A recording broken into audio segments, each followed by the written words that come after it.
It is 8:45 on Monday the 13th of March 2017 and this is the Cat's Whiskers podcast live.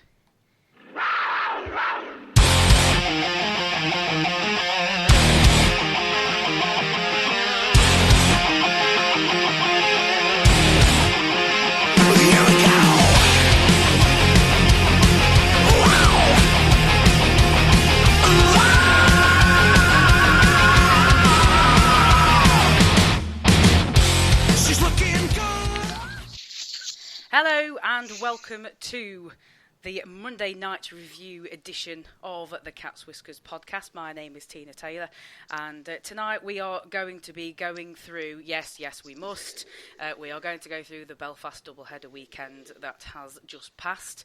I think we had a little chat between ourselves. We probably don't really want to, but we're going to do it anyway because I think it's right and proper.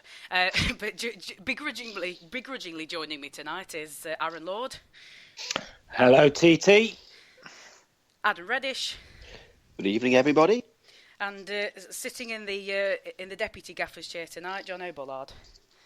Good evening, everyone. Right then, chaps. Let's kick off. I know we're all thrilled to be here. What, figuratively or literally? Yeah. I think we're all raring to go, obviously. Right. So we'll we must, but we'll just rattle through the scoring. An absolutely diabolical first period for the Panthers with Demaray opening the scoring, Quinnell doubling the efforts and Colin Shields making it 3-0 before the end of the first period.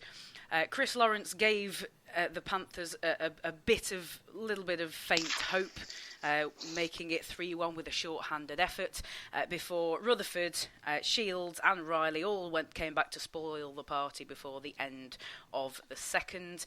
In the third period, that man Colin Shields again pops up to make it 7-1. Lawrence and Spang getting a couple of consolation goals at the middle and towards the end of the third period to make it a 7-3 scoreline. Aaron had the unfortunate pleasure of being there for the weekend. Jono was watching the webcast. Myself and Adam are going off highlights. So Aaron, we'll start with you. As you were there, you were soaking up the atmosphere, and I really hope you were a few pints of Guinness to the good. It's a good performance by the Giants or a poor one from the Panthers? Well, first of all, yes, I had a few pints of the black stuff before the game, and thank God that I did. I think the Giants took advantage of an absolute dire and abysmal Nottingham Panthers performance because Friday night was torture and painful, in all honesty.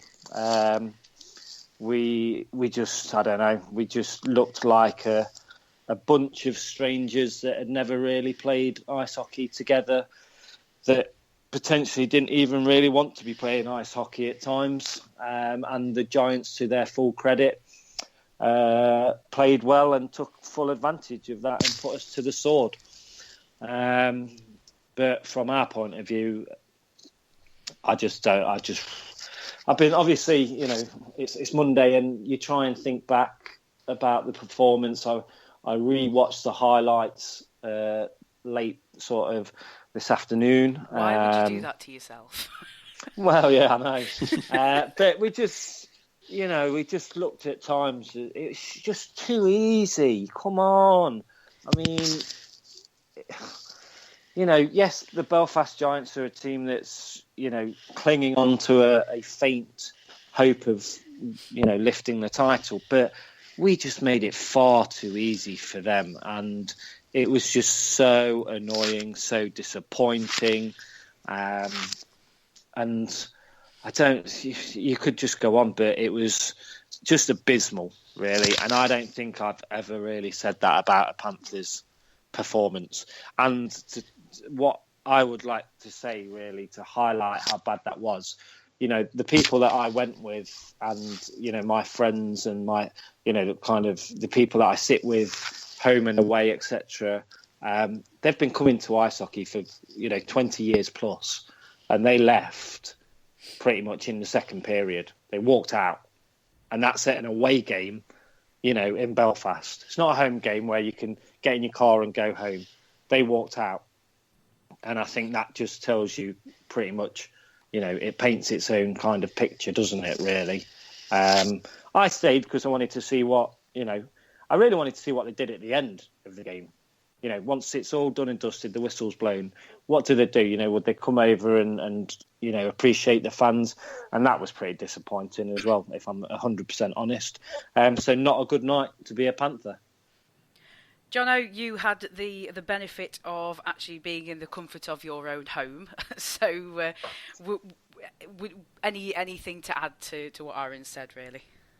Not really. The only thing I can add is they ought to have put a washing line in between Mika Vietman's nets and just pegged him on it because he was hung out to dry for both games. Fantastic, you are. Yeah, but in all seriousness, it was just non-existent. The defence in front of him was non-existent. It was just far too easy for the Giants, and they are a better team than us, and the weekend proved that beyond all doubt, and they've been better than us all season. I think we've got one penalty shot victory against them all season. So our record against them is absolutely terrible. They're a good side. Colin Shields was superb on Friday night with his hat-trick. I thought David Rutherford, both games, outstanding. Demarais, he's a player I've always rated. Yeah, I thought quality. I thought he was absolute quality. Stephen Murphy, not really tested at all, either game. And I just thought Panthers Friday night were abysmal. They were embarrassing. And, for them, I how any one of them players went back into that locker room, I was angry watching it because it was just so abject. There were players there who look like they couldn't care less, and that is unforgivable. These are supposed to be professional ice hockey players, and they look like they did not care. They look like they couldn't wait for the season to end, and that is just not on. Adam, obviously you like I said, you and I have only had the highlights to have to suffer through. Anything that you want to bring up in terms of what you saw on the highlights?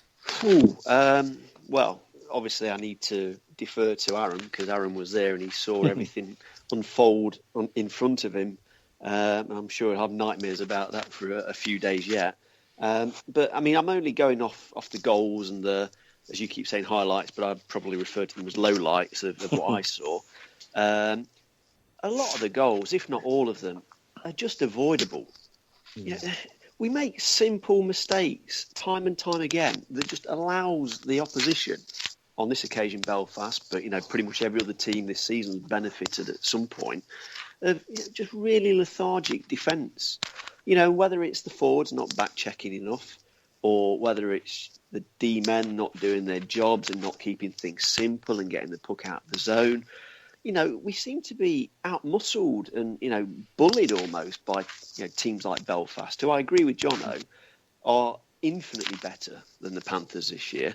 They're not even in the same postcode in terms of quality. And, that really is disappointing for me because I'm sure that we're probably playing to the same sort of budget as Belfast have had to assemble their roster. And if you look at the value for money between the rosters, we as a set of fans at the Panthers have been massively shortchanged. It's just incredibly disappointing. But yeah, I mean, going back to the actual games and the highlights or lowlights, whichever way you want to look at it.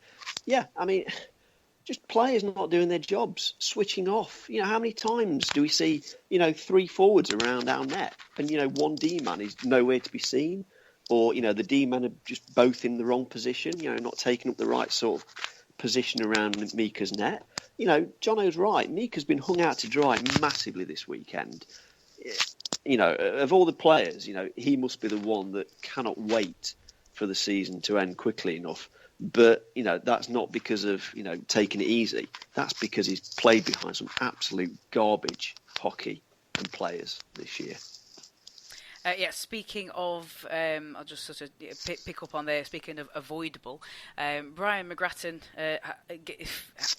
had the dubious honour on Friday night of earning himself another misconduct for abuse of official from the referee. Now that's his second 10-minute abuse of official penalty from Dean Smith in 2 consecutive games.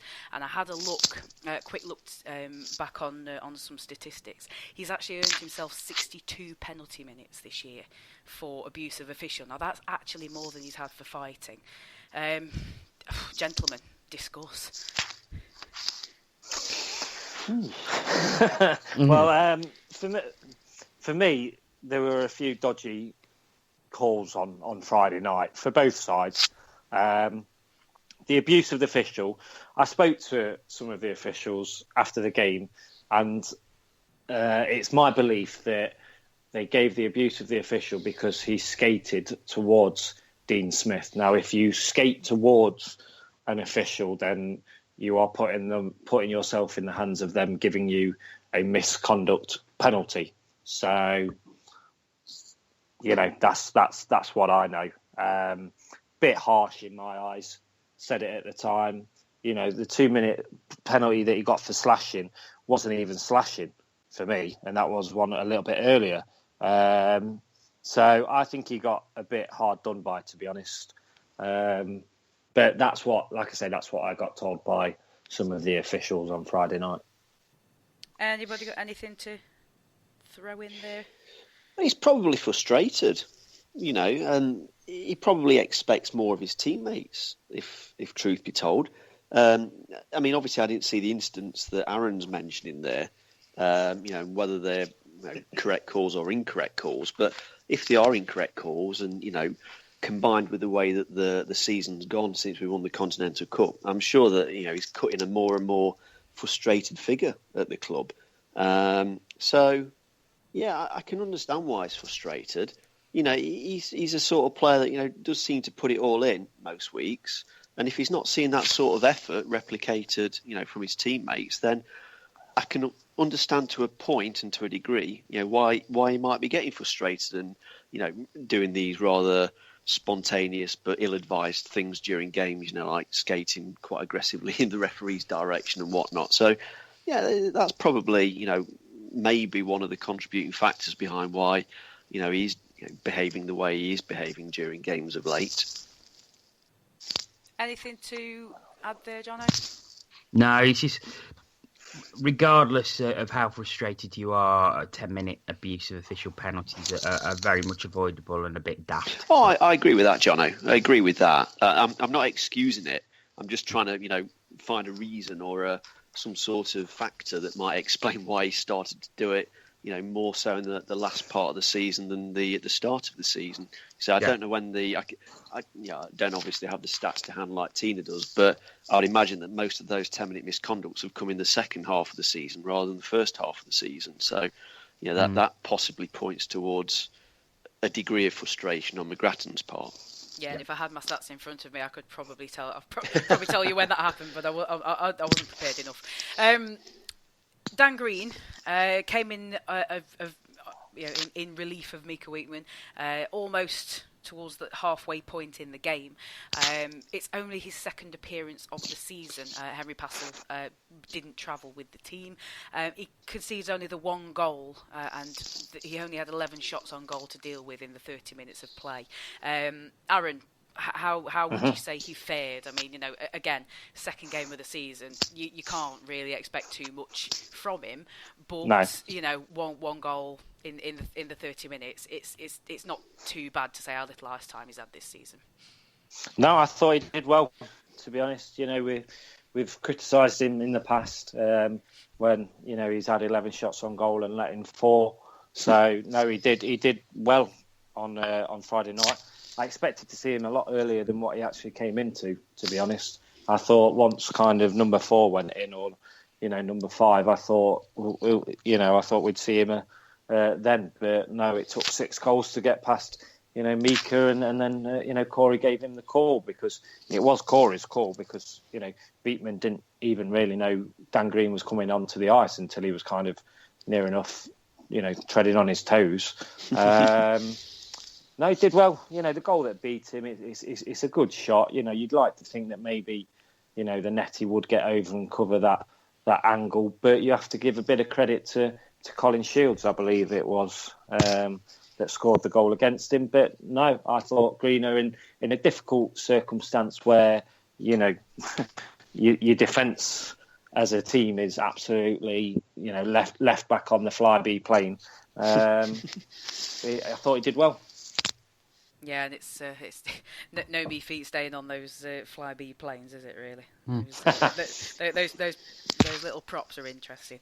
I thought, could I just interject? I thought Yes, Dan Green did well, and like Aaron says, you have to give him the credit. But I thought once Belfast put the 7th in and Shields got his hat trick, they noticeably took their foot off the gas and relaxed. Well, they're obviously trying to conserve energy for Sunday, aren't they? They broke our back, as it were. Why, go all out to, ramp the score up? Might as well have kept something in reserve for Sunday's game, and obviously they won that. So I suppose it was a vindicated decision for them.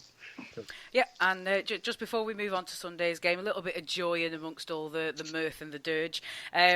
David Clarke didn't play on Friday, didn't travel with the team because he was awaiting the arrival of a new baby boy who arrived safely, and he was able to come over and join the team on Sunday. So on behalf of the Cat's Whiskers, David, we'd like to say a massive congratulations to your new baby son and you and your family. So yes, that's another little Clarke, probably going to be in hockey skates before he can walk. Probably be in the team before he can walk. Well, he'd have a decent shot with the way some of the games have gone this season. Right, so enough of Friday. We'll move on swiftly, but it's more doom and gloom, unfortunately. So with a day off on Saturday, or day off of playing, but allegedly the team were in for a mandatory gym session, and they were made to watch the game from start to finish, and probably lots of analysis going on. Didn't have the desired effect, unfortunately. Giants skated away with another win, giving them a 4-point weekend.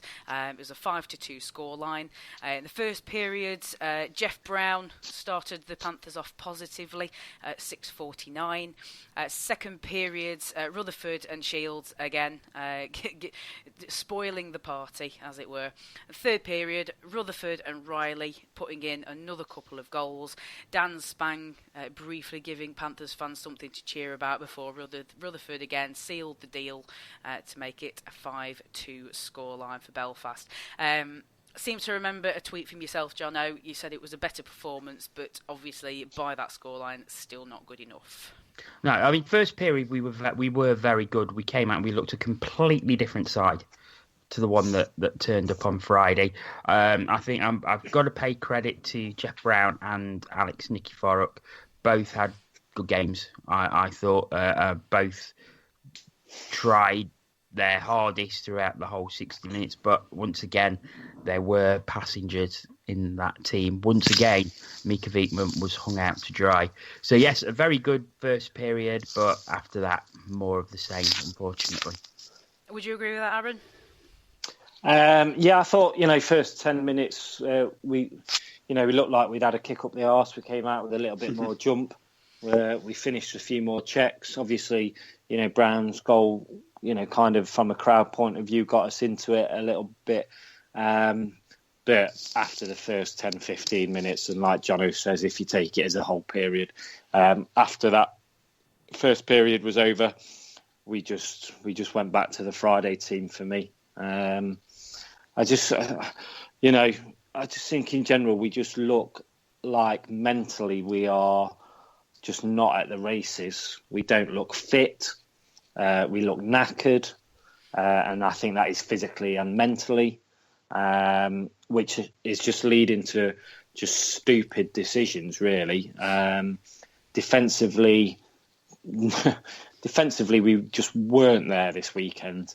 And I say that as a team.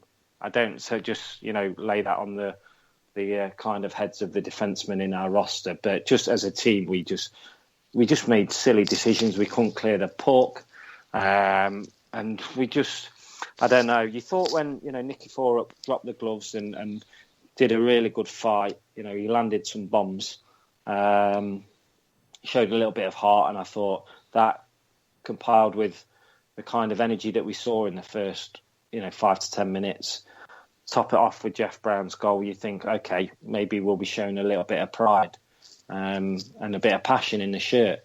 But it didn't last at all, and that is what we're missing. I'm afraid we've got no energy, and this weekend I didn't see hardly any pride, if any, and passion for that GMB, Nottingham Panthers badge. I'm afraid didn't see it, and that's I don't mind losing games. We have no divine right to win any game, really. But the least you can do is finish your checks,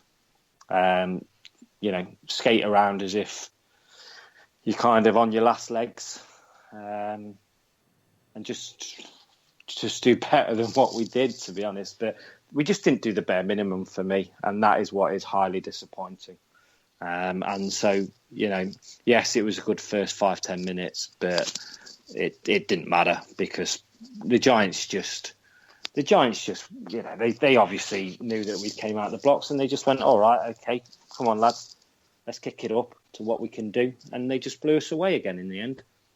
Just disappointing. And it's just frustrating and, upsetting in some ways that this is how this season has turned out to be. Because when you see it on the players' faces, that's when it kind of hits home that we are this poor.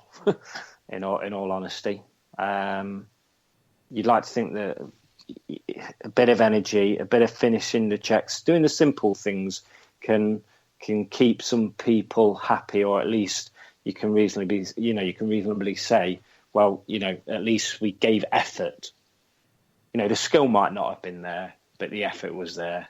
Well, this weekend, effort and ability-wise, well, I think you're talking about in the E and F region if you were handing out grades, in all honesty. And I don't really like to be saying that because it's my team, but that's honestly how I feel at this precise moment, actually going over there and watching those two games.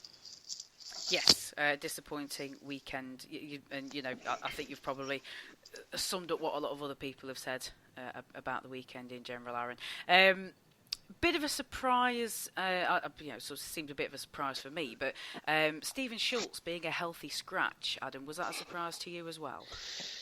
Not massively. I mean, the guy's got skill. I don't think anybody could doubt or question that. But, there has been certain talk, shall we say, about whether, his heart's fully in it. I think there was an issue, wasn't there, a few weeks ago when I think Nielsen went public and accused a certain player of maybe not being as committed to the cause as they really should be. And, it could have been, well, I think there were only two possibilities at that time because we only had two injured imports that were, due to be out for only a short time span. So, the finger of blame was either on him or I think Lawrence was the other one. So, I guess there was a bit of back history there. I mean, he gives you a lot of offence and he's skillful, but on this side, I think that's lost because there's just nothing else on those forward lines. There's no quality. There's no out and out sniper on the forward lines, to get you a guaranteed 40, 45 goals like the other top teams have got. I mean. No, it wasn't a surprise, actually, in all honesty. I think maybe Nielsen might have wanted the chosen import forwards to, show a bit more graft, a bit more mettle and determination. And, given what's happened earlier this season, I think that probably excludes Schultz a little bit. So, no real surprise to see him, sat watching the game in the stands. Jono, you commented on it on the night. It was a decent fight between Nicky Forrick and Quinnell. Yeah, it was. It was a very good fight actually, because they're both of a similar size and they both threw some, but in the end it was Nicky Forrock who certainly got the better of Quinnell, and they both actually had to go off because I think they both were punching each other's helmet, which won't do your hands much good at all. But it was a good fight, a really good sort of middleweight fight. Good to see. Good to see a bit of passion, and I think it seemed to fire the team up for a bit, but obviously not for the whole 60 minutes. No, not that second goal. That second goal Panthers scored, to me, the reaction to it, told 1,000 words. There's just nothing. Absolutely nothing. They almost looked embarrassed to have scored. And at that point, I know, again, I'm only going off the highlights, but that just absolutely symbolised the malaise that this season has degenerated into. It is just unbelievable how, from being fairly euphoric when we won the Continental Cup, to just a few weeks later, if you fast forward, how desolate everything is, and the mood of the fan base is awful. And, just to see the lack of any enthusiasm, to celebrate that goal. I mean, we scored a second goal and we brought ourselves back to 2 goals to Belfast. Surely a more motivated set of players would think, come on, this is achievable now. We get a couple of goals back. But no, nothing. That was as far as we went yesterday. So yeah, it's really, really, like Aaron said, it's sad to see a team that you invested so much in, for emotion and passion over the years, just show you absolutely next to nothing back. So more penalty controversy, just as a running theme, for running into Sunday. Chris Lawrence hauled off the ice, sort of practically manhandled off the ice by the linesman after an incident between himself and Chris Higgins. Now Lawrence ended up being given a 5+ game for slashing, and Higgins was given a 5+ game for spearing. I imagine the spearing was probably followed by the slashing. Sort of what led up to it. I'm not sure that I really sort of saw that on the highlights, but I know you commented on it, Jono, and Aaron. I don't know how much of that you saw, so I'll let you fight over who's going to come in first on that one. Could I please, Aaron? Absolutely. If that's okay. No, you're all right. I'll go. No, go on. Go on, JB. Go on. From the highlight, because I was watching the webcast at the time, and I noticed they were having a bit of niddle. If you watch the play before the spearing happens, they're both having Lawrence back checks on Higgins, gets the puck. Higgins is not happy with something. The play goes back into the opposite zone, comes back round, and Higgins just spears Lawrence in the chest. Yeah, and you see that clearly on the highlights. I must have missed that, unfortunately. It's plain as day. He just spears him in the chest, and Lawrence hits the deck. Lawrence is obviously furious by this because he then gets up. He ignores what's going off with the play and just chases straight after Higgins. And you don't see it on camera, but you just hear this almighty thwack where he's clearly double-handed him somewhere on his body. So a pretty, unsavoury incident. Higgins, a cowardly spear because Lawrence wasn't even looking. It just kept, from Lawrence's point of view, it came out of nowhere. And then a pretty cowardly reaction by Lawrence by double-handing Higgins. So not a great incident for either player. But we'll see how bad it is by how long the Belfast fans hold a grudge against Lawrence for, I suppose. That list is growing, isn't it? Aaron, anything to add? Just to add that, when Jono mentions the fact that Lawrence did the back check and it's a bit of a push, really. It's not even like a cross check. And Higgins goes down. He doesn't look happy, but then straight away, like 5 seconds afterwards, Mike Forney comes in and he tries to kind of go as if he's doing a kind of hip check on Lawrence, or he's moving his hip to connect with Lawrence, but Lawrence kind of comes out of the way.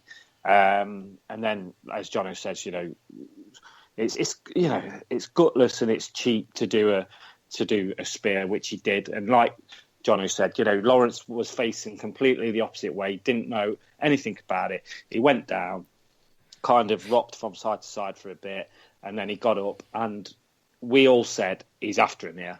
He's going for him. Because I've not seen, for a while now, a guy just go, right, where are you? Who are you? Where are you? I'm going to find you.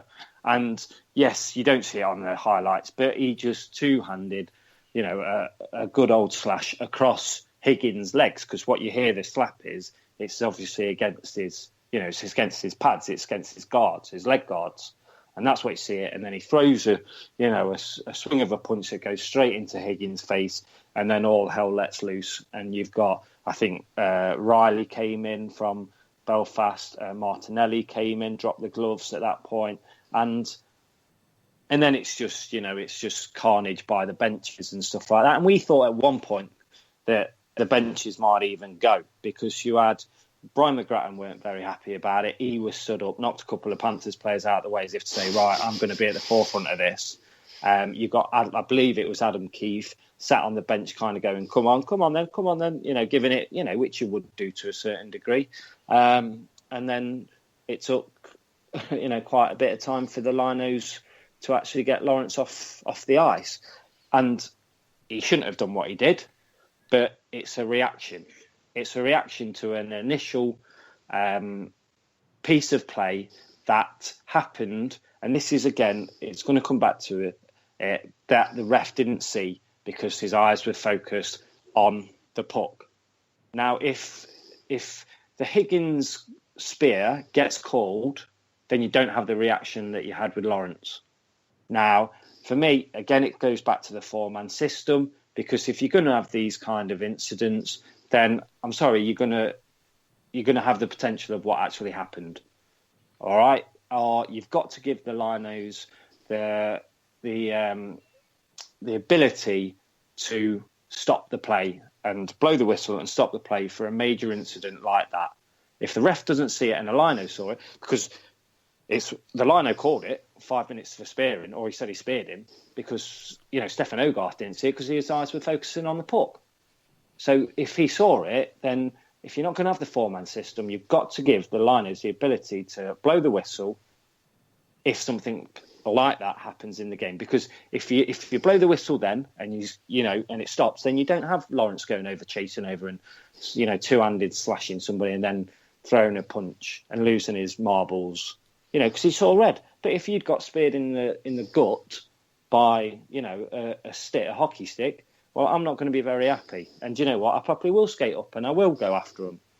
It's not right, but it's not right to just spear somebody that's not even looking at you. If you aren't happy, Higgins, drop the gloves. I know he's a foot taller than you, but that's what you do in hockey. You don't spear somebody. If you're not happy with being shoved to the ice or pushed to the ice in your eyes, however you want to think about it, then do you know what? Go up to him, drop the gloves, and do it. Give your best. If you lose a fight, you lose a fight. But that's what happens in hockey. You don't just spear somebody and then go off the ice and moan and act surprised when somebody comes after you.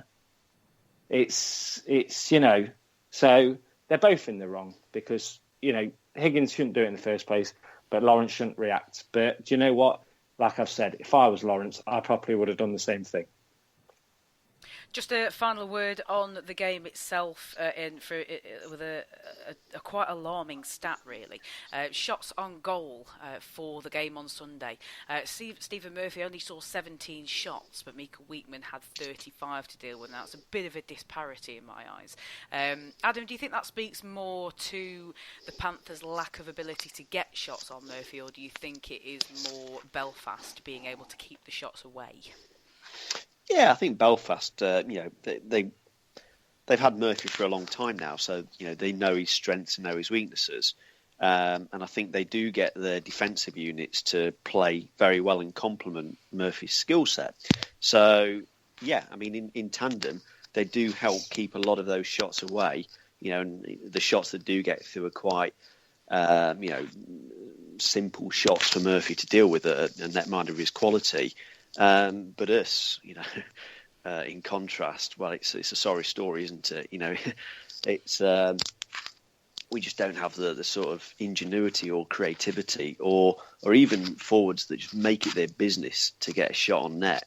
If it means like knocking a couple of D-men out of the way or, back checking forward out of the way so you can muscle your way into the zone and then get a shot on Murphy or any other netminder for that matter. We just don't seem to have those sorts of forwards.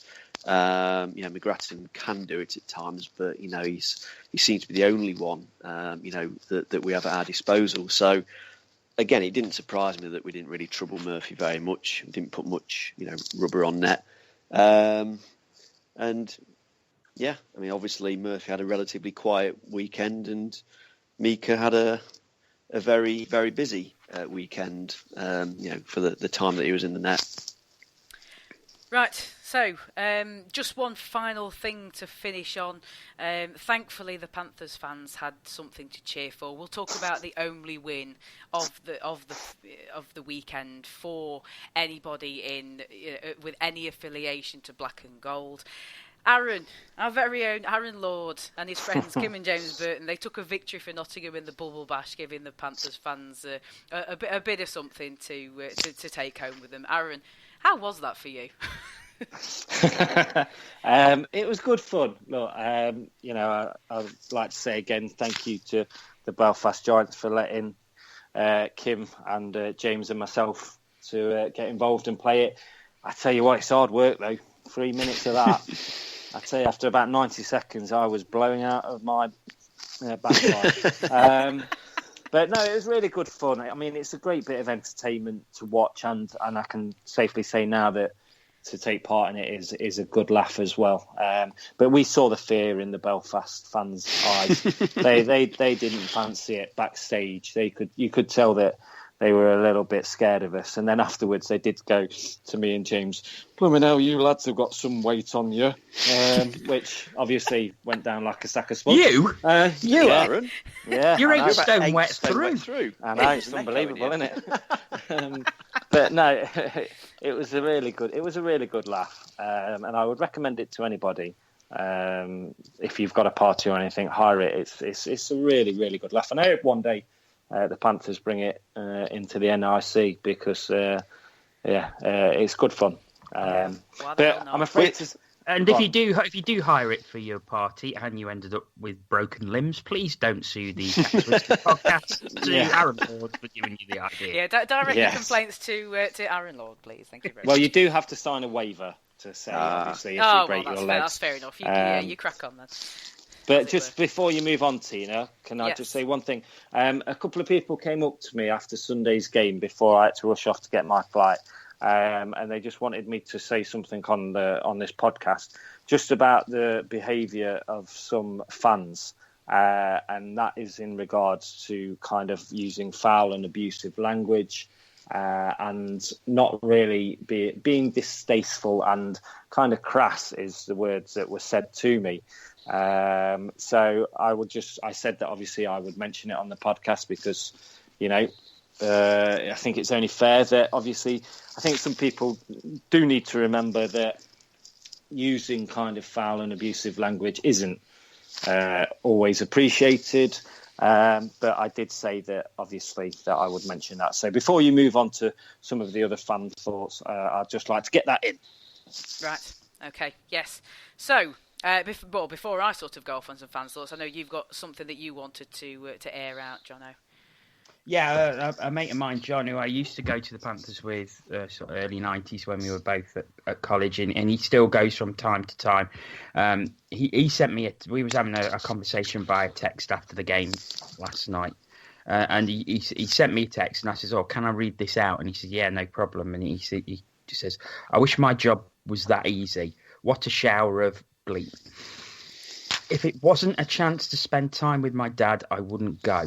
I've not even asked my son to go this season. He can follow a proper sports team, not this charade of a once proud club. I'd rather lose with pride than follow an alternative to watching Ant and Dec." quite strong words Damning. there. Yeah, Very damning. Well, I mean, it's probably not going to get any better. There's an awful lot of people who have got in touch with us when we put the tweet out asking for thoughts. We've had a few people who have been over there, as Aaron has, a few other people who've watched the webcast, and just a few sort of general thoughts going on as well. So buckle up, boys and girls. This may take a while. If you do want to get in touch with us, there is still time while we are broadcasting. It is at Cats Whiskers TV on Twitter, easiest way to get hold of us. And if we get a chance, we will read your thoughts out. First, top of the shop comes from Dan Martin, Dan the Man 1988. And he says, terrible. Cannot wait for this season to just end and tell most of the players to do one. Undercover Puck was obviously over there in Belfast. He says over £600 down, but great weekend away. Hockey was a distraction, but if this was the Scottish triple header, I delivered. Just to throw my two pennyworth into that, I'm not sure it would make any difference where I was if I'd seen two games of that quality. If I'd travelled over hundreds of miles and got on a plane and crossed a sea, I think I'd be very, very disappointed wherever I was. Big Pete at Big Pete 25. Panthers should refund us our ticket money for the game. Came to watch hockey, not a shower of. I'll leave that one. Open-ended for your imagination. EIHL hockey fights. EIHL_fights. It seemed the Giants were more hungry for the wins on both nights. You could tell which team was still clinging on to slight hopes of a title, which I think, especially as Panthers fans, I think we gave up on that some time ago. Rusty at Panthers 1319. Joke of a team, made for Europe. Doesn't care about fans or league. Time for and I don't know if this was a deliberate typo, but I left it in. I would stress that this isn't something I put. Sorry, joke of a team made for Europe. It doesn't care about the fans or league. Time for Bory to go. Now I again don't know if that's a typo or if that's deliberate. Chris Price at Freddy 3000. Woeful. I turned up, but they only did for one period. Stephen Robertson, SN Robbo, he tweeted a photo in of some very glum faces, and he said this sums it up for us. Only turned up for one period out of 6. There seems to be a severe lack of D quality. Belfast was wonderful. Shame the ice hockey spoilt it. So glad you had a good time over there, because I've had many a good weekend over in Belfast. It was I'm always sad when I have to miss the double header, but if you can, I'm trying to find the photo so I can retweet it. I've got it in retweeting. It's in there now somewhere. I mean, it's well down in our notifications. I'll just mention this as well, because we've had an awful lot of responses as well to Paul Baum's article that was published today. So have a read of that if you can. It's quite an eye opener, really, for every Panthers fan. I think it seems to have resonated very well. Just on the as a reply to the previous tweet, Elaine Thompson said everyone in that shot has the same look. Worst weekend we've had in Belfast. We've got Andrea, who's got the best name in the world. Mash a pot of tea. Well done. That is so very British. Brilliant, Andrea. She says team simply not fit enough or good enough on the whole. Very small improvement today against Friday, which she obviously means Sunday.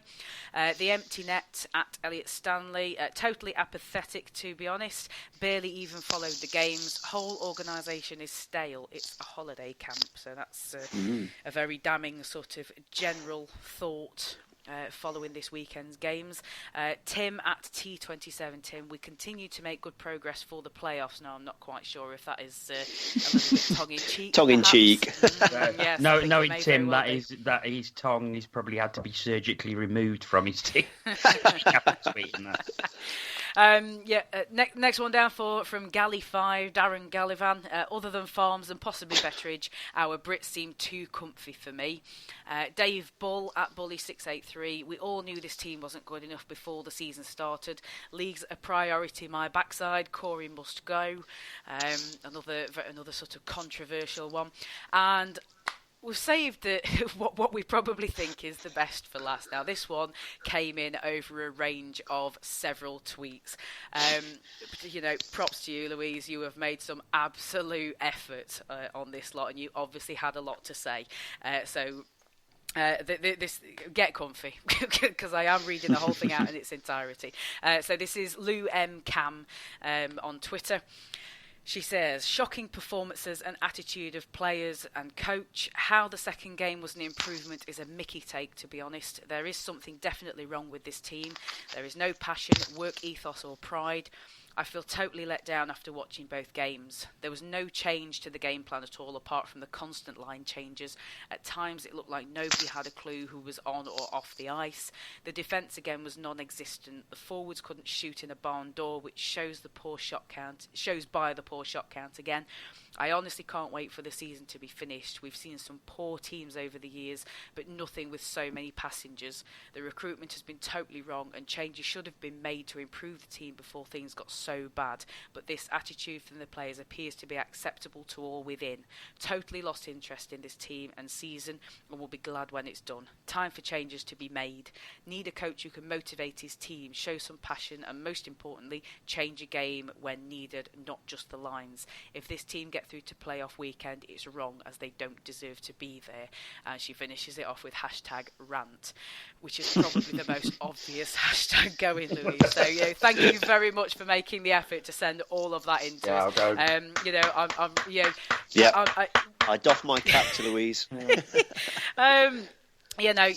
This obviously. You needed to get that off your chest, and you've made a massive effort, because that's a lot of 140 characters. So thank you very much for making the effort to send all that into us. I think there's a running theme basically with these tweets, chaps. Would you agree with that? Yeah, completely. And it's not surprising. And I mean, obviously, I was lucky in that I only lost £16 from buying 2 webcasts. These people who went over there spent an awful lot more money. And because, of course, there was the day's break in between, it's an extra night's accommodation, because it's normally one game after another. So, shows for me, the team didn't show any respect for the number of fans who had travelled out there. And there was a good few, Aaron, 250, 300 fans, would you say? Yeah, we say that. We said that on Friday. We were quite surprised by how many people went over, to be honest. I know, obviously, the doubleheader in March, it's kind of always been, apart from the previous season, is well followed. But yeah, 250 to 300. And they were in good voice, to be honest, quite a few of them. But like I say, there was quite a few that left, especially on the Friday. Yeah, given. But carry on, JB. Yeah, so it was poor. It was absolutely poor, and it shows from the number of tweets we had, and that is just a selection, because we had an awful lot more than that, which was essentially saying exactly the same thing. The fans are fed up. They're fed up of being taken for granted. And we are being taken for granted. I'm sorry, but Neil Black said in that Q&A that this is the most expensive roster we've ever been assembled. Well, I'm sorry, Mr. Black, but you've been ripped off, if that's the case. I don't think you're getting you've much been value totally for money on and that. utterly ripped off, because there is no way that team holds an absolute candle to the team that won the league in 2012-13. It's not even a shadow. It's a speck of that team, and it's not on. No, I'm done. No, you're all right. Sorry, I wasn't sure. I have to say, but I mean, the trouble is, I think everybody's so fired up at the moment. After a weekend like this, when we're supposed to be making a bit of a playoff push, I think it's so difficult for if it just wind us up and watch us go, because I think that's pretty much what we've all sort of contributed tonight. I think that it's frustration. The key thing for me though, Tina, is are the club going to do anything about this? Well, are they remotely interested in how much apathy, borderline anger, there is towards this year's roster and the club as a whole? There's still nearly 6,000 people coming Absolutely. in every game. People go to Nottingham Panthers. Sorry, not everybody. I won't tar everybody with the same brush, but too many people go to watch Nottingham Panthers because they want a good night out. They don't they don't have the same sort of mentality. And I've said this before, Sheffield, as a hockey club, I don't really respect them too much. Obviously, they are big rivals, but their fans demand success. They have got very, very high standards, and they certainly hold the coach or the owner or other off-ice officials to account if they don't, if they're not in the hunt for trophies year in, year out. We don't have that same sort of mentality in our fan base. And until we do, people at the club are going to be cosy, and there'll be no sort of imperative for them to make any change because of the reason you just mentioned, Jono. Crowds are high. If you look at the number of bums on seats at every home game, you would think that everything in the Panthers organisation is rosy. But it's not. Well, from that point of view, it is, though. I mean, the thing is, you look at it... on a financial basis, yes. But, you only have to look at the tweets that we've received, in response to the Belfast weekend to show that, there are an increasing number of people in the Panthers fan base that are absolutely brassed off to the nth degree about the attitude of players, the fact that there doesn't seem to be effort or commitment from certain players, that, the whole sort of playing style is pretty rotten and leaves a lot to the imagination. There's no sort of spark. The coaching appears to be quite docile and lacking in any sort of idea or thought. It's just a myriad of problems that have kind of come together, and I think have created some sort of perfect storm. But the odd thing is, we keep selling, seats to people and returning good crowds for our home games. I don't understand it. Is Panthers entertainment or is Panthers about winning? There's a whole debate to be had there, for another time. But, I just don't understand the sort of juxtaposition between those two issues. Wind them up and watch him go. That's all I'm going to say. We've had a couple of tweets in while I've been reading the fan thoughts out. Geraldine Ellis has got in touch, and I think Paul has pointed this out to us earlier on today as well. He says, Geraldine says, our top goal scorer is in 40th place in the league. So that's really that's kind of worrying, really, that our first appearance in goal scoring appears at 40th. It's regardless of what you were saying earlier, Adam, about a sniper. Really, the Nottingham Panthers should have somebody at least in the top 20, maybe a smattering of people in the top 20, and we've never replaced David and Alexander Beauregard. And we've made the same mistake for several seasons now. Corey's tried to spread all the goals across the lines evenly and equitably, and it just doesn't work. Well, the only thing I would say to counter that is that David Alexander Beauregard was a bit part player in the team that won the league. True. That's the only thing. I think maybe Beauregard was a bit before his time, for want of a better way of putting it. You put Beauregard in a team like we had since then, and maybe that holds a bit of gravitas. But the team that won the league did have goal scorers spread around it, but an awful lot of it was being carried by David Link supplying Bruce Graham. That you can't deny. So yeah. I can totally see what you're saying there. I'm just going to sort of breeze through. I'm looking at the time here, chaps. So our mucker Antoine Marijon has been in touch. He says this team has no respect for his fans, and he puts team in inverted commas. So there's a theme. There is definitely a theme running through all of this. Unless anybody's got something that they want to just continue on along this theme, we'll move on to the Elite League news and results. And okay. Silence. Carry on. Everybody's wound down now. If I can, just very quickly, I will just say one thing that other clubs have been in this situation that I think a lot of our fans feel like. And, maybe it's just, in the long term, we will look at this as a positive thing because it gave us the reaction that we kind of needed and a bit of a reset maybe of what we are, because I just feel that, as Panthers, we have lost our identity of, we don't really know what kind of hockey we play. I mean, without carrying on, but you could tell that the Belfast Giants knew what type of hockey that they were playing, the systems that they were playing, and how they were going to go out and try and win that game. It didn't look like we did. And just finally, there are a lot of people, and it kind of relates to Paul's article, and like you said, Tina, people should read it if they haven't, that the badge on the front of this shirt means a hell of a lot to a lot of people that have invested a lot of time, a lot of money, a lot of effort into that badge. And sometimes, maybe as an organisation, we don't drill that into the players enough, what it actually means to play for this club and what it means to the fans. Because maybe we just need a bit of a reset on that. And we've got to actually tell these players that, it means something to play for this club. This is a successful club. It's a big club. But at the moment, we're sinking. And, we need something or somebody to do something to make us, pull us out of that quicksand. Otherwise, we're going to fall. So that's all I'll say. Yes. Well said, Aaron. Just to sort of round it off with my two pennyworth.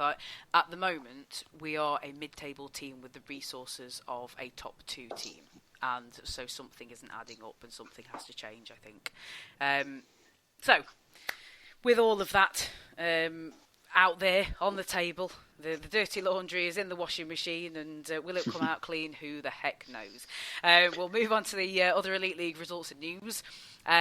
We'll start off with our mates up the road, the Sheffield Steelers. Managed to take a 4-point weekend with a victory over the Clan up at the shopping centre, and at home against the Devils with a surprising 6-2 victory, really. I'll just sort of jump ahead on that. Murdy had to take over in nets as Bounds leaves the game early with an injury. One or two other reports coming from that the Steelers were being a little bit on the naughty side, and after having maybe not caused the injury to Bounds, but perhaps aggravated it slightly. In essence, what I was hearing was that both goalies were being run at. Basically, don't be pedantic. I don't mean run at, but two things really. Try going out there. Sort of going out there to, interfere with a goalie. But I didn't hear of any reaction from the Cardiff Devils players. Thoughts on that, anybody? Well, it's difficult because having not seen it, no, it's difficult to make a judgment. From what I could pick up, Saric pushed Haddad, I think, who fell into Bounds, and Bounds twisted his ankle. Without seeing the footage, it's impossible to say whether there was any intent. And it's like that, really. You can't really say. Who knows? The only person who knows if there was any intent is Rod Saric, I suppose. Yes, indeed. Right, just sort of back to the games. The Devils did manage to pick up a win over the weekend with a Saturday night victory in, I believe it was in Wales against the Stars. The Blaze picked up an overtime point against the Flyers on Saturday. And the Storm, not a good weekend for the Storm. Sorry, I'm reading that wrong. Storm picks up 2 points. It's a definite battle still going on at the bottom of the table. 4-0 victory against the Capitals at home. Unfortunately, couldn't follow it up when they went to Dundee, fell 4-2 to the Stars. The Edinburgh Capitals were the ones with the 0-point weekend. Quite disappointed for them. Losing to the Storm on Saturday and unfortunately falling to their own nearest and dearest, the Five Flyers, 5-4. Couple of other bits of news. Alex Levitt of the Clan has announced he's going to retire at the end of the season. I've seen an outpouring of emotion from the Clan fans. That's going to be a bit of a loss for them, Adam. Yeah, absolutely. I mean, I don't know how old he is. Is he mid-30s? Is it a surprise? He's kind of. I was going to say. I mean, if he's in his Give late me a 20s, second. If he's in his late 20s and he's announced his retirement, then it would be a big surprise for everybody. But I suppose if he's getting on in years and he's in his mid to late 30s, then 33. Well, that's still quite young. Well, we don't know what's happened, do we? He might have had a very good offer full-time employment away from hockey that's just too good to turn down. So, everyone's got the reasons, haven't they? Indeed, blow indeed. for the clan. I think he's a good player. I've always rated him. I've always liked him. I think he's a decent player, and they'll have to get someone good in to replace him next season. Yes, certainly. That's they're going to have to get the old scouting network going. If they do have such a thing. Questionable little incident up in Braehead on Saturday. Zach Fitzgerald gets a game penalty for kneeing against Mike Hammond of the Clan. Jono, I know you sort of drew this one to our attention. What's your thoughts on it? From the footage, it looks a bit dirty, if I'm honest. But is it more of a collision than he's actually going for the knee? I don't know. It's difficult to say, but he does look to lead with the knee on the slow motion footage I saw that Purple Army podcast. Perhaps if you check out Purple Army podcast on Twitter, you will be able to see that video, and then you can make your own minds up. I think 5+ game is probably the right outcome. Right, and there's a definite purple theme to our Elite League results and news, because a little bit of good news, because Lord knows we could do with some of it in our league at the moment. The Clan have raised £9,525 for a Renfrewshire-based Erskine Care Homes charity who care for service veterans. They presented the cheque at the weekend to them. Adam, it's just a lovely gesture, isn't it? Yep, absolutely. Yep, well done, Clan. Yeah, Aaron, are you still there? I am. So you are here. right. Sorry, I know you said you had to nip off at some point, so I just wondered if you were still around. I've got 4 minutes and counting, Tina. 4 minutes and counting, right? Okay, let's make the most of while we've still got Aaron. Aaron, title race and playoff race. Give us your thoughts. Well, I think it's Cardiff's. I'll be willing to put a bit of money on that. To be honest, I think it's them. That's confidence. Oh, the wallet is opening. Catch that, Marth. No. And then playoffs. I think the Storm are stumbling a little bit at the moment. I had them down to nick a spot a few weeks ago.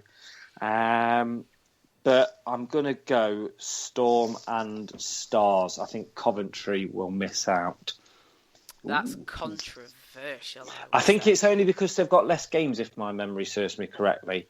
I'm Storm and Coventry have both played 49. Dundee have played 48. Okay, maybe is that because Coventry didn't have... Did Coventry not have 2 games this weekend? Coventry are already way ahead of everybody else. So everybody's playing catch up with the Blaze at the moment in terms of games. And Manchester have caught up. Right. Yeah, yes. I'll still stick with that. I'm sorry, Coventry Blaze fans, but I'm still going to stick with it. Okay. Jono, your thoughts on that? 5 points ahead. You think Cardiff are safe, but their 4 games that are remaining: Sheffield next Saturday, Fife at home next Sunday, and then 2 home games against the Giants. They only need 4 points, so they just need to win 2 of their 4 remaining games to be absolutely sure of winning the title. But I think if it goes down to that final weekend with the 2 games against the Giants, it may get squeaky bum time. Well, in the valleys. At least they'll know where to take. At least they'll know where to take the trophy. So, as for the playoffs, it's intriguing. I think Edinburgh are out of it now. Yeah, I think we can all agree on that. Yeah, so it's basically 2 spaces for Stars, Blaze, or Storm. And Storm do appear to be stumbling, like Aaron said. They were 2-0 up against Dundee last night, and Dundee came back to win 4-2. That's a hammer blow. So it's how they recover from that.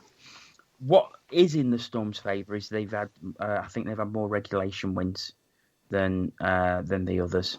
So that may hold them in good stead if it does finish on level points.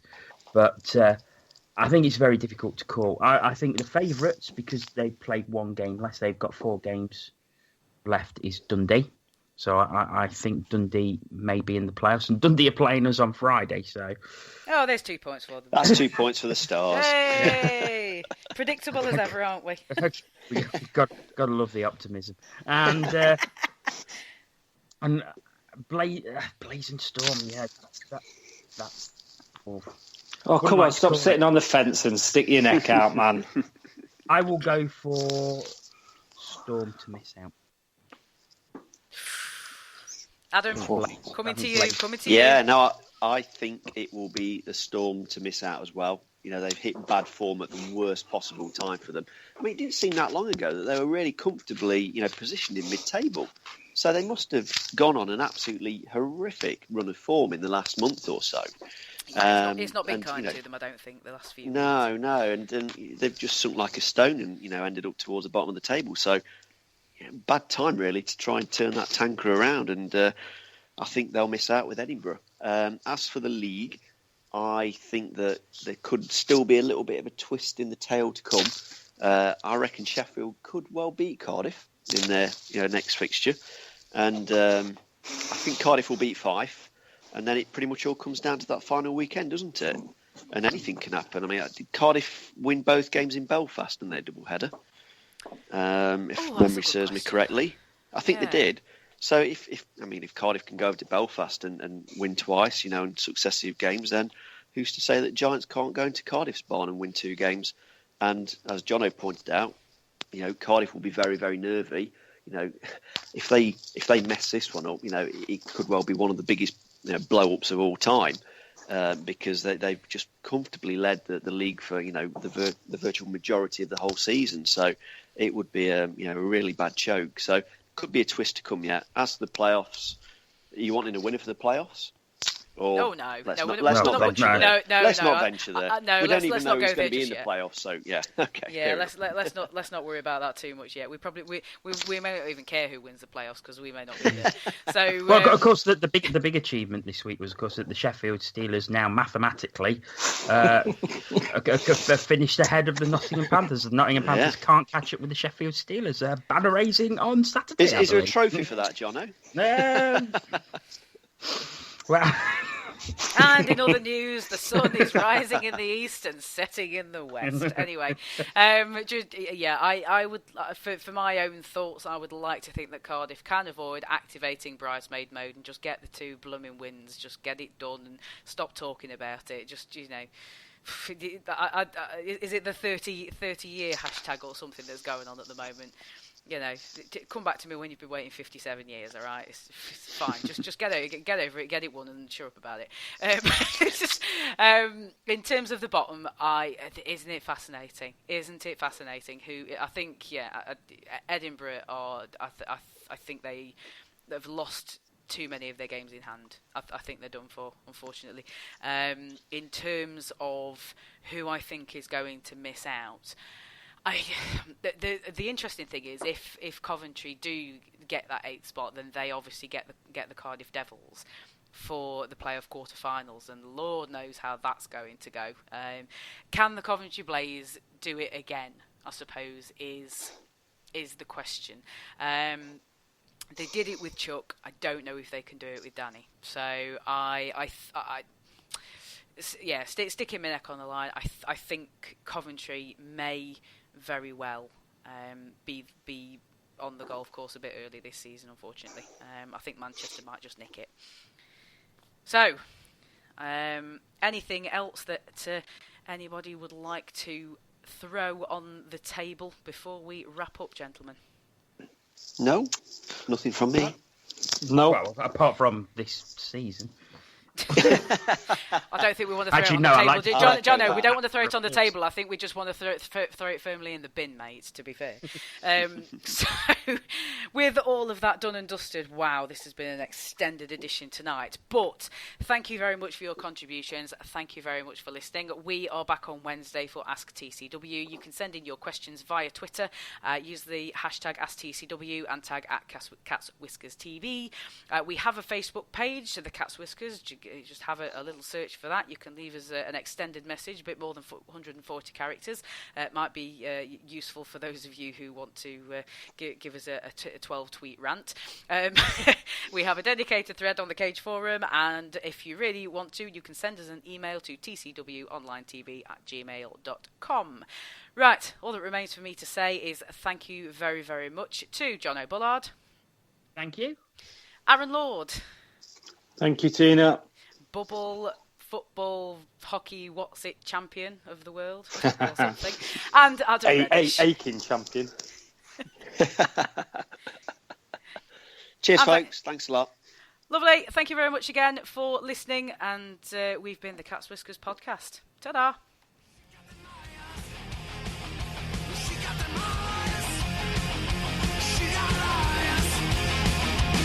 She got teeth like razors.